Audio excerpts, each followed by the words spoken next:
Je remercie donc la Société marocaine de chirurgie de nous avoir associés à ce congrès. Par ce sujet qui est les trucs et astuces pour réussir une cholécystectomie laparoscopique.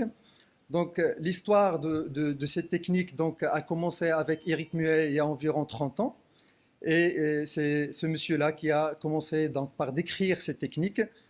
Juste quelques temps après, il y a Philippe Mouret qui a réalisé la première cholécystectomie cilioscopique sous pneumopéritoine. Et par cela, il a démontré la faisabilité de cette technique. Et par la suite, les travaux se sont acharnés pour standardiser ces techniques, pour essayer de stabiliser ces complications, car au début, il y avait plus de complications que maintenant, pour que ça soit comparable à la voie ouverte. Par la suite, à travers cette standardisation, cette technique devient transmissible et on arrive à l'enseigner aux chirurgiens.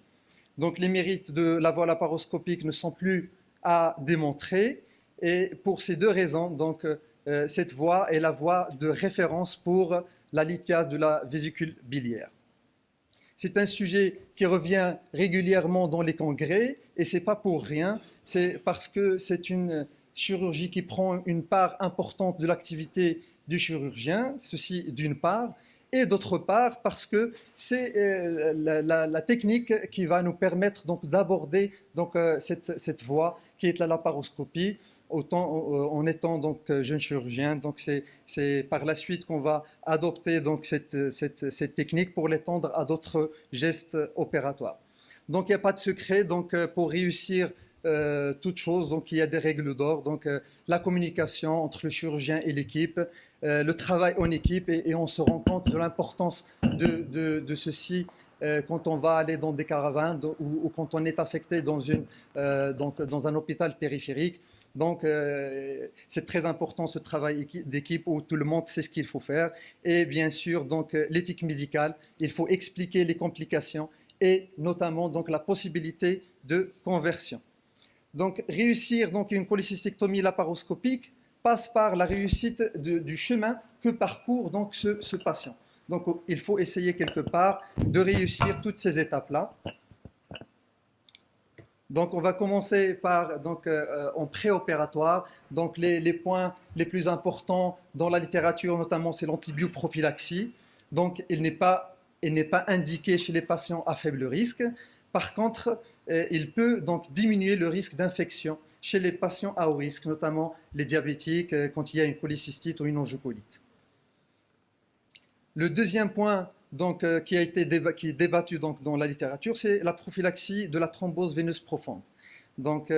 Encore ici, il n'y a pas de preuve dans la littérature de son indication. Par contre, quand il y a des risques surajoutés, notamment chez les patients qui ont déjà un antécédent de thrombose veineuse, traités pour un cancer, l'obésité, la prise d'oestrogène, l'anticoagulation prophylactique est recommandée. Concernant la technique chirurgicale, c'est l'équipement. C'est la première chose auquel il faut faire attention. Puisque la cilioscopie, le centre, c'est la colonne de cilioscopie, c'est la qualité d'image. Très importante, la qualité d'image. Une mauvaise image peut exposer à des complications. Et sur ce sujet, il n'y a pas de souci à se faire. Il y a plein il y a actuellement l'Ultra HD, la 4K, la 3D. Concernant l'optique, notre préférence va vers l'optique 30 degrés, car elle permet de voir certaines régions que la 0 degré ne peut pas explorer.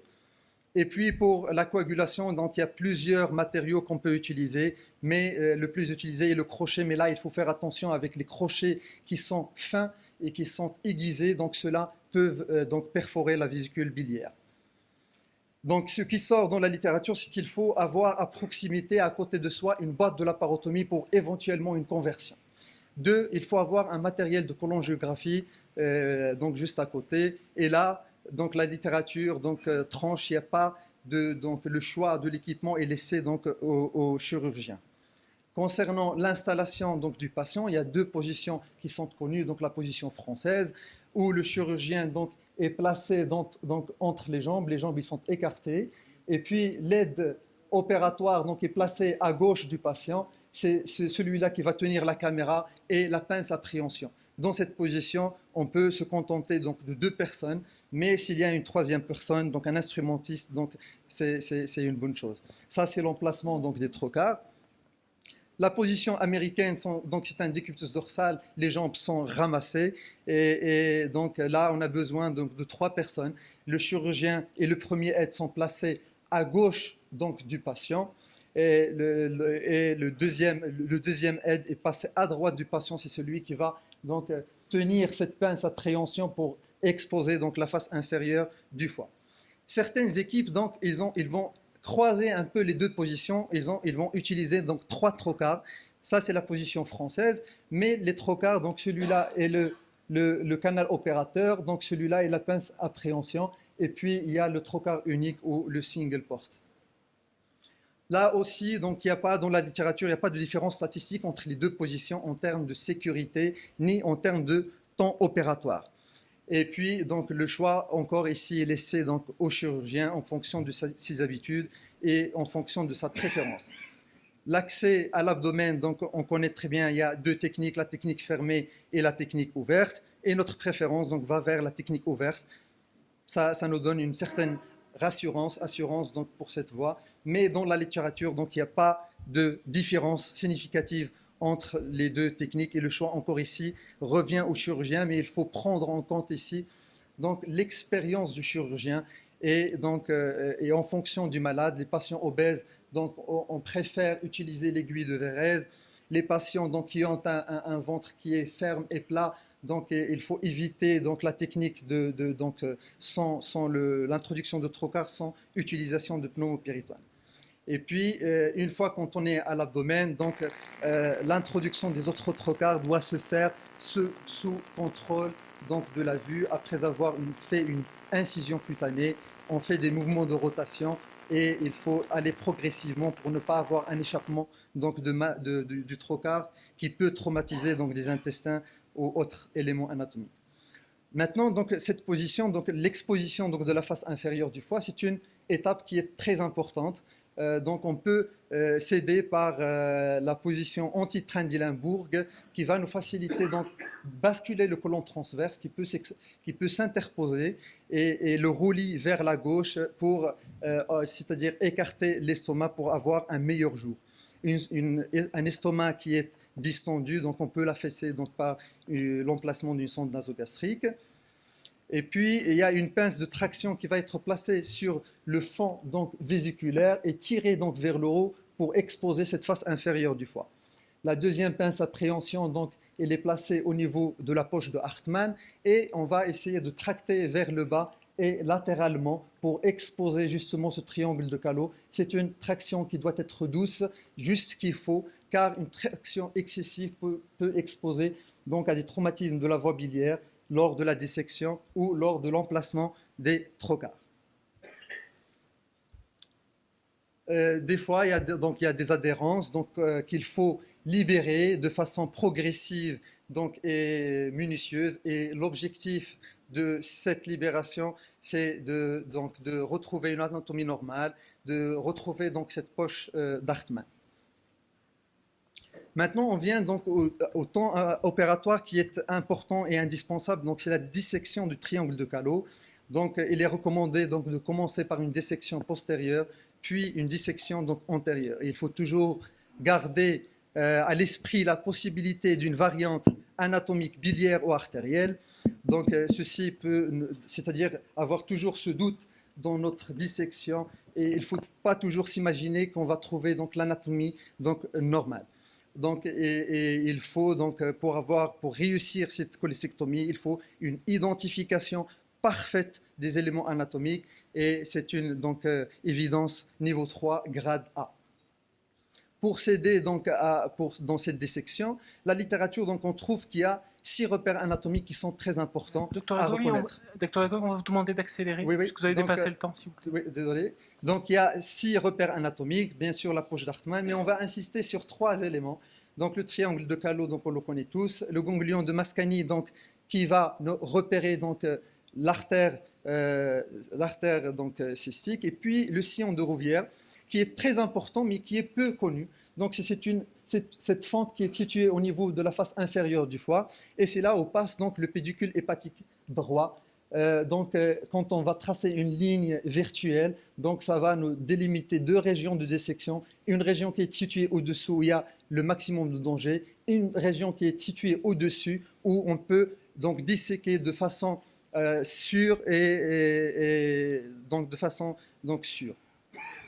Donc ici, donc on va voir, donc là, on va faire une moucheture donc au niveau du péritoine viscéral. On va libérer donc le péritoine viscéral. On va balancer la vésicule droite et à gauche.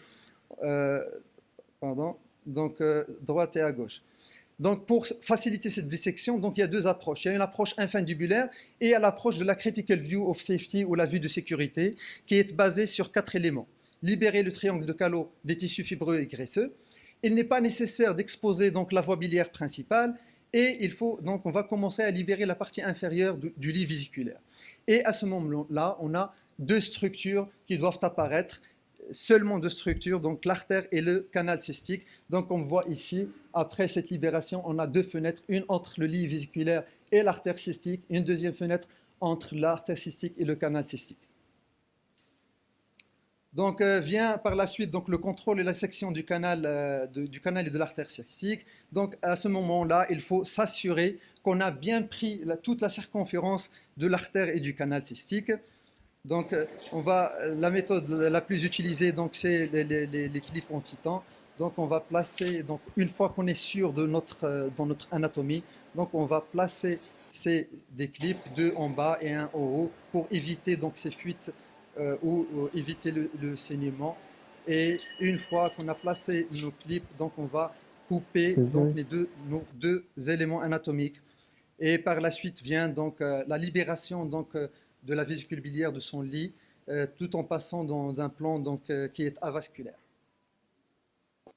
Donc l'extraction de la vésicule biliaire, donc il y a donc avec sac d'extraction, sans sac d'extraction, et là aussi donc il n'y a pas, donc c'est selon les habitudes et les préférences du chirurgien. Le drainage, donc c'est une question qui vient régulièrement, donc il n'est pas recommandé donc dans les cholécystectomies simples. Par contre, donc il est recommandé dans les cas où il y a donc une polycystite ou une ouverture donc de la voie biliaire. Par la suite, donc, toujours la cholangiographie péropératoire qui est toujours un sujet donc, de controverse. Mais là encore, donc, on est tous d'accord que tout chirurgien doit savoir réaliser, mais pas seulement réaliser cette technique, mais aussi savoir l'interpréter. Donc, on vient maintenant donc, à la conversion. Donc, la conversion, donc, il faut reconnaître le moment où il faut arrêter la dissection. Et le moment là, c'est quand notre dissection ne progresse plus, quand on n'a pas une anatomie donc, qui est normale. Là, il faut considérer donc, d'autres techniques pour nous en sortir, donc la cholécystectomie subtotale, la cholécystectomie donc antérograde, et il ne faut pas hésiter à appeler un chirurgien plus expérimenté, car à la fin, on voit que ce qu'on veut. Oui. On va vous demander de conclure. Très bien. Donc, en conclusion, donc, la cholécystectomie laparoscopique, elle est actuellement donc, banalisée. Et la hantise du chirurgien, c'est d'avoir cette complication. Donc, il ne faut pas banaliser ce geste, il faut prendre toutes les dispositions nécessaires et indispensables pour réussir donc, ce geste. Et merci pour votre attention.